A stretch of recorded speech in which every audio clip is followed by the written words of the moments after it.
Hello, fashion family. Welcome back to my YouTube channel. Your full package fashion teacher here from Indela. In today's video, we are going to be learning how to make this beautiful top. This is part one.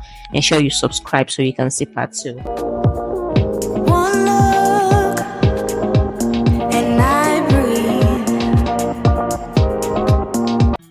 For this particular design, the first thing you want to do is transfer your foundational block, which is the basic bodice block, onto a new paper and extend the center front just like I have done here. You can see that I use my masking tape to add more paper because I have a wrap at the center front for button.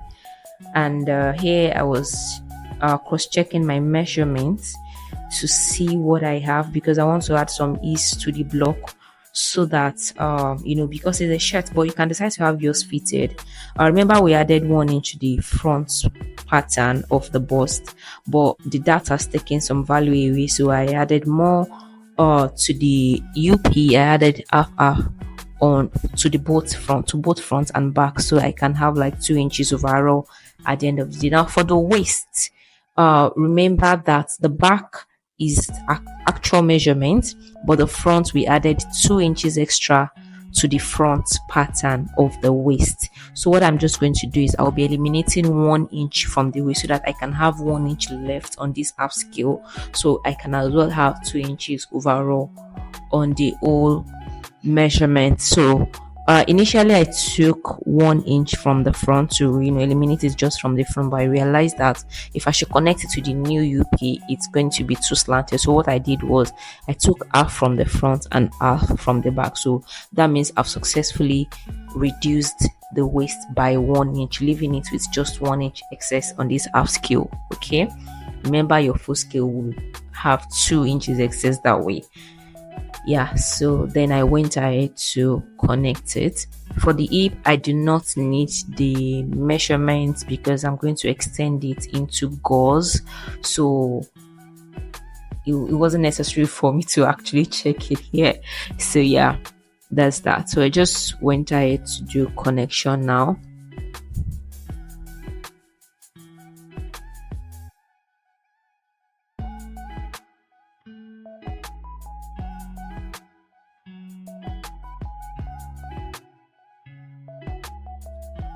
Ensure that when you're connecting your side seams, you use the necessary rollers, the hip curve where needed, the straight roller where needed. Okay, so those places I was shading, meaning that I do not need those parts, I'm going to be cutting them off.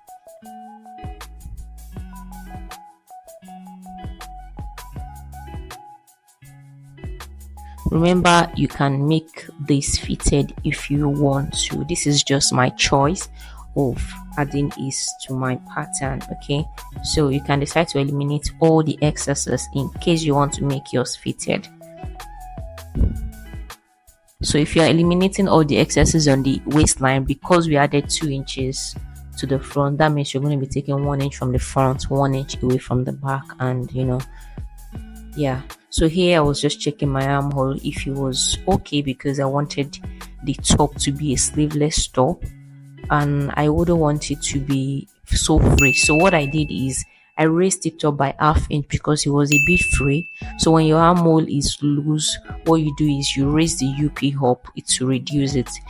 If it is tight as well, you do the vice versa, you bring it down. Okay, so here I had to raise it up just to reduce the measurement to what I wanted, and it was okay at the end of the day. Now the next thing I'll be doing is to convert my princess line for the back to armhole. So I connected it to the midpoint of the armhole, the dart line. Remember we had the dart line from the foundational block, so I connected it to the mid armhole to create the armhole princess dart. Then now I moved to the front. Ensure you connect the line downward to the hip line as well. So I moved to the front because I want to create the button wrap. So I extended the center front by ½ inch. Okay, and I rolled the line in order for me to create crease on it. So after the extension, I folded on that line I just rolled. Then after folding, I went ahead to mark the allowance for the wrap folding.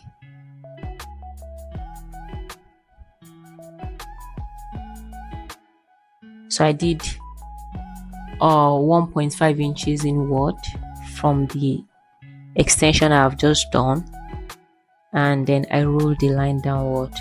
So just for me to be able to trace it with my tracing wheel, then bring out the paper that is underneath, and I'll go ahead and cut afterwards.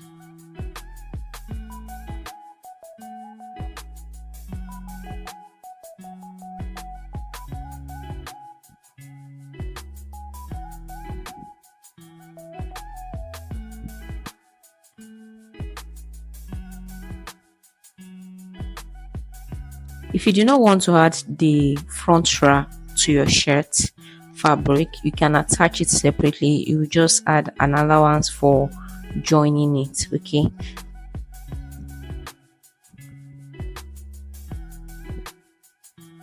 right now I want to create the underbust curve for the front as well. So I took up some value from the side, right from the underbust. Then I took about 2 inches up from the center front and then give it a curve towards the dart line like this. Then I went ahead to get the length. I went ahead to get the length of my top. I used 24 inches. Then I rolled the line all the way to the back.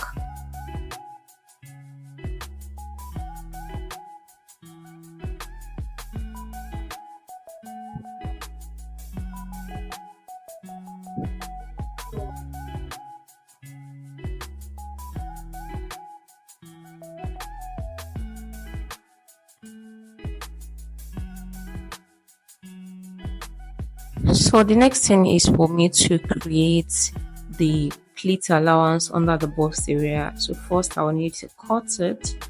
Okay,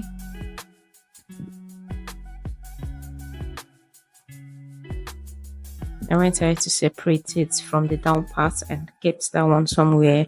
Then the next thing I'll be doing is to transfer the shoulder dart into the underbust region for me to have the excess I needed. So I just slashed the line from the waist area, the underbust area rather, to the bust point and closed the shoulder dart. So that way I have successfully transferred the excess on the shoulder to the underbust. But because I wanted more pleats, I will go ahead to do what we call slash and spread for me to have more volume. In order to do the slash and spread, you need to draw the line from underbust towards the shoulder, and that's exactly what I did here. How much voluminous you want it to be will determine how many lines you'll be drawing. So I went ahead to measure the value I have under the bust, so that I can add some more excess to it. Okay, so let's say I want to add 12 inches extra to what I already have, and I'm going to be drawing 3 lines. I'm going to be slashing 3 lines. What I'll be doing is I will divide 12 by 3 and distribute the excess in between these slashes. Okay, so I'll spread it by the result I have gotten, say 4 inches, so meaning that I'll spread each slash by 4 inches. So make sure that the center front is straight when you are doing this. So I went ahead to spread mine as I wanted, but at the end of the day I didn't really like how voluminous it was. It got too voluminous than I expected. So if you're doing yours and you're using organdy, do not add too much excess so that the bust area won't be so free.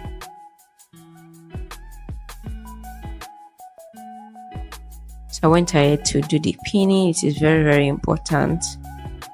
What I added to each space should be about 2.5 inches, which was too much.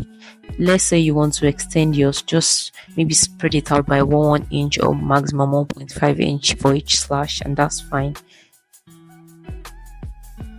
So you needed to put it on a new paper because you definitely need the new paper. So make sure that the new paper is also folded at the center front so that you can still have your front wrap intact. And I discarded the slashed pattern piece because it wasn't useful again. And this is the new pattern I have for the upper part. And that's all. That's literally all for the drafting of the pattern. It's an armhole shirt, armless shirt rather. So yeah, so I went ahead to prepare the lower part of the front pattern as well, paneled it, remove the darts. And next up, we'll be transferring the patterns to the fabric. Do not forget to label your patterns. It's very important. I'm the one who will be cutting, so I don't really do too much labeling because I already know what to do. But I always say, if you're giving it to another person to transfer to fabric, ensure you label correctly, add the necessary allowances in the right places, the grain lines, everything needed to be labeled, how many pieces should be cut, label everything correctly before you hand it over to the person transferring it to the fabric. So in the next video, I'll be showing you guys the sewing tutorial of this top. Okay, so if you have not subscribed to this channel and you have watched this video to this point, kindly subscribe, and you can drop a comment to let me know what tutorials you like to see on this channel. And yeah, give the video a thumbs up before you exit this channel. Thank you very much. I'm going to see you guys in the next class. Please turn on your notification bell because I'll be posting the sewing tutorial very soon.